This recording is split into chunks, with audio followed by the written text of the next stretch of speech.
केंद्रात पुन्हा एकदा मंत्रिमंडळ विस्ताराच्या हालचालींना वेग आलाय आणि त्याचसोबत महाराष्ट्राच्या राजकारणातही अनेक समीकरणं बदलताना दिसत आहे। महायुतीतील मित्रपक्षांना दिल्लीत संधी मिळणार अशी जोरदार चर्चा आहे। त्यात एकनाथ शिंदे यांच्या वाट्याला 2 मंत्रिपद आलेत असं बोललं जात आहे। तर राष्ट्रवादी अजित पवार गट देखील एका जागेसाठी आग्रही असल्याचं चित्र आहे आणि याच एका जागेसाठी सर्वाधिक चर्चा रंगली आहे ती अजित पवारांचे पुत्र पार्थ पवार यांच्या नावाची। म्हणूनच पार्थ पवारांची थेट केंद्रीय मंत्रिमंडळात वर्णी लागणार का की ही फक्त राजकीय हवा आहे। आणि सर्वात महत्त्वाचं म्हणजे पार्थ पवारांचं नाव पुढे येताच राष्ट्रवादी काँग्रेसमध्ये काही ज्येष्ठ नेते नाराज असल्याची चर्चा का सुरू झाली आहे? पक्षात पुन्हा एकदा नाराजीचं राजकारण पेटलंय का आणि यामागे काही वेगळं गणित आहे का? या सगळ्या प्रश्नांची उत्तरं जाणून घेणार आहोत आजच्या या व्हिडिओमधून। नमस्कार, मी श्रुती आणि तुम्ही पाहतात लगाव बत्ती। सर्वात आधी हे समजून घेऊया की हा संपूर्ण विषय नेमका आहे तरी काय। सध्या केंद्रात भाजपच्या नेतृत्वाखाली एनडीएचं सरकार आहे। महाराष्ट्रातूनही या सरकारमध्ये भाजपसोबत शिवसेनेचा शिंदे गट आणि राष्ट्रवादी काँग्रेसचा अजित पवार गट सत्तेमध्ये आहे। त्यामुळे मंत्रिमंडळ विस्तार झाला तर मित्रपक्षांना सुद्धा काही जागा मिळू शकतात अशी शक्यता व्यक्त केली जाते। मात्र अद्याप मंत्रिमंडळ विस्ताराबाबत किंवा कोणाला मंत्रिपद मिळेल याबाबत कोणतीही अधिकृत घोषणा झालेली नाही। पण राजकारणात एखादी चर्चा सुरू झाली की त्यामागे अनेक प्रश्न निर्माण होतात। त्यातच सर्वात मोठा प्रश्न म्हणजे जर पार्थ पवार यांना केंद्रीय मंत्र्याची संधी मिळाली तर पक्षातील ज्येष्ठ नेत्यांची भूमिका काय असेल? खरं तर याच मुद्द्यावर राष्ट्रवादी पक्षात नाराजी असल्याची चर्चा आहे। अनेक वर्षापासून पक्षासाठी काम करणाऱ्या नेत्यांना अद्याप केंद्रीय पातळीवर संधी मिळालेली नाही। अनेक नेत्यांनी पक्षाच्या कठीण काळात संघटना टिकवण्यासाठी मेहनत घेतली आहे, निवडणुका लढवल्यात, कार्यकर्त्यांना एकत्र ठेवलंय। अशा परिस्थितीत नुकताच संसदेत आलेल्या चेहऱ्याला मंत्रिपद मिळालं तर वरिष्ठ नेत्यांमध्ये असंतोष निर्माण होणं हे स्वाभाविक आहे। याच पार्श्वभूमीवर पक्षांतर्गत नाराजीची चर्चा अधिक तीव्र झाली आहे, कारण पक्षासाठी आयुष्यभर काम करणाऱ्या आणि प्रत्येक निवडणुकीत पक्षाची धुरा सांभाळणाऱ्या नेत्यांना अजूनही केंद्रीय पातळीवर संधी मिळालेली नाही। मात्र पार्थ पवार यांना केंद्रीय मंत्रिमंडळात घेण्याच्या हालचाली सुरू असल्याची चर्चा होती। त्यामुळे काही नेत्यांमध्ये पक्षनिष्ठेपेक्षा नव्या चेहऱ्यांना प्राधान्य दिलं जात आहे का असा प्रश्न उपस्थित होतोय। त्यामुळे ही नाराजी केवळ एका मंत्रिपदापुरती मर्यादित नसून पक्षासाठी आयुष्यभर काम केलेल्या ज्येष्ठ नेत्यांना डावललं जात असल्याची भावना निर्माण होत असल्याची सुद्धा चर्चा आहे। आता इथे आणखीन एक महत्त्वाचा प्रश्न उपस्थित होतो।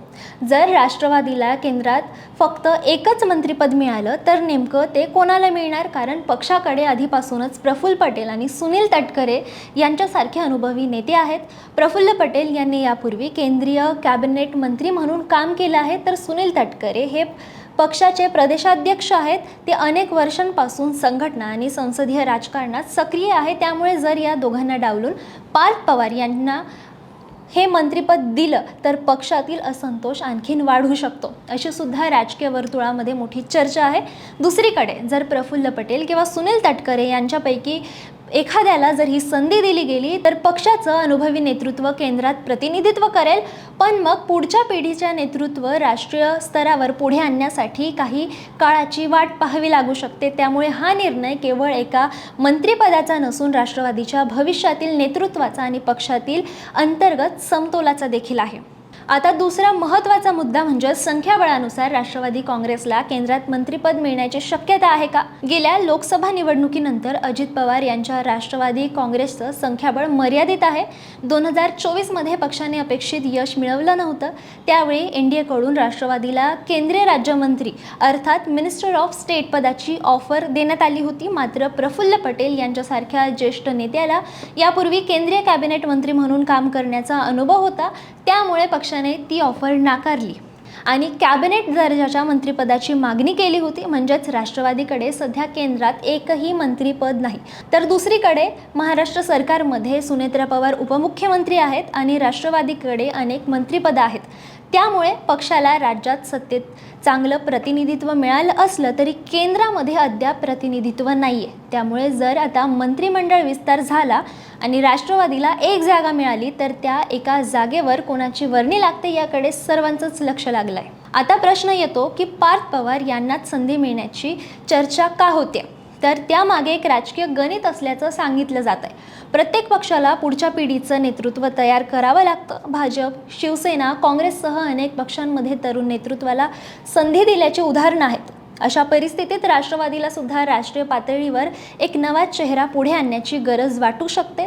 जर पार्थ पवार यांना मंत्रिपद मिळालं तर पक्षाचा एक तरुण चेहरा दिल्लीच्या राजकारणात सक्रिय होईल. भविष्यात राष्ट्रीय पातळीवर पक्षाचं प्रतिनिधित्व करण्यासाठी ते उपयोगी सुद्धा ठरू शकतं. मात्र याच निर्णयाची दुसरी बाजू आहे. जर वरिष्ठांना डावलून नवीन नेतृत्वाला थेट मंत्रिपद दिलं तर संघटनेत चुकीचा संदेश जाऊ शकतो. अनेक वर्ष पक्षासाठी काम करणाऱ्या कार्यकर्त्यांना आणि नेत्यांना वाटू शकतं की निष्ठा आणि अनुभवापेक्षा घराणेशाहीला प्राधान्य दिलं जातंय.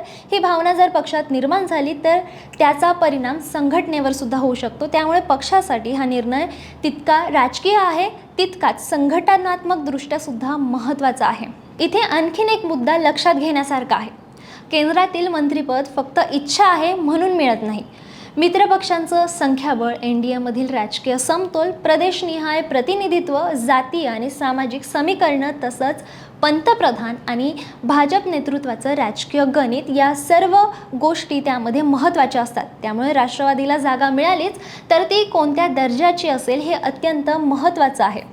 हे सर्व घटक पाहूनच अंतिम निर्णय घेतला जाईल. सध्या तरी पार्थ पवार यांच्या मंत्रिपदाबाबत कोणतीही अधिकृत घोषणा झालेली नाही. पक्षाकडून सुद्धा याबाबत अधिकृत भूमिका जाहीर करण्यात आलेली नाहीये. त्यामुळे सध्या सुरू असलेली चर्चा ही राजकीय सूत्रांकडून येणाऱ्या माहितीनुसार आहे. अंतिम निर्णय मंत्रिमंडळ विस्तारानंतरच स्पष्ट होईल. मात्र एक गोष्ट निश्चित आहे, जर राष्ट्रवादीला केंद्रात प्रतिनिधित्व मिळालं तर तो पक्षासाठी महत्त्वाचा टप्पा असणार आहे. पण त्या प्रतिनिधित्वासाठी पार्थ पवार यांची निवड करायची की प्रफुल्ल पटेल किंवा सुनील तटकरे यांच्यासारख्या अनुभवी नेत्यांवर विश्वास ठेवायचा, हा निर्णय पक्षासाठी तितकाच महत्त्वाचा असणार आहे. कारण हा निर्णय केवळ एका मंत्रिपदाचा नाही आहे, तर पक्षातील ज्येष्ठ आणि नव्या नेतृत्वामधील समतोल राखण्यासाठीचा महत्त्वाचा मुद्दा आहे. आता पाहायचं एवढंच आहे की मंत्रिमंडळ विस्तार कधी होतो, राष्ट्रवादीला किती जागा मिळतात आणि त्या जागेवर अखेर कोणाची वर्णी लागते. पार्थ पवार यांच्या गळ्यात मंत्रिपदाची माळ पडते की अनुभवी चेहऱ्यांना प्राधान्य दिलं जातं. आणि जर पार्थ पवार यांनाच संधी मिळाली तर पक्षातील नाराजी आणखी वाढणार का? या सर्व प्रश्नांची उत्तरं येत्या काही दिवसात स्पष्ट होतीलच. कारण या एका निर्णयावरून केवळ दिल्लीतील सत्ता समीकरणच नाही तर राष्ट्रवादी काँग्रेसच्या अंतर्गत राजकारणाचं पुढचं चित्रसुद्धा ठरणार आहे. बाकी या संपूर्ण घडामोडीबद्दल तुम्हाला काय वाटतं? पार्थ पवार यांची मंत्रिपदी वर्णी लागू शकते का? तुमचं मत आम्हाला कमेंटमध्ये नक्की सांगा आणि लगावबत्तीला सबस्क्राईब करा.